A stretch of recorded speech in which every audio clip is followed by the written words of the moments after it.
Hello everyone, it's Mr. Wolf here, and in this video I'm going to be going over video scenario number 2, where we're going to have a neutral person, touch a positively charged pithball.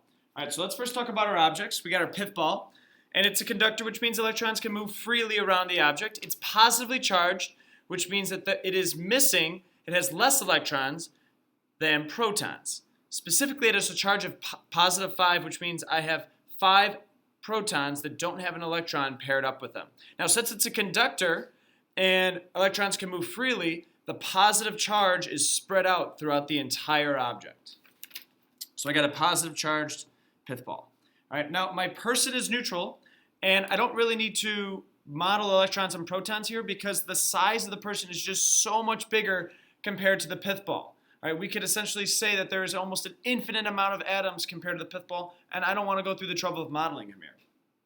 All right, so now the person is going to touch the pithball, right, and we want to ask ourselves, which way do electrons want to move? Right? Even though this object's neutral, electrons are happy, they are also attracted to the exposed protons in my pithball.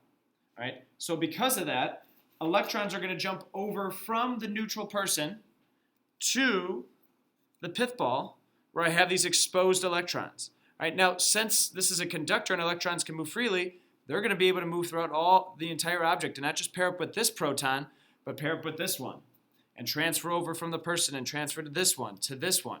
All right? Since the person is just so much bigger than the pithball, electrons are going to transfer over to the pithball until it becomes neutral.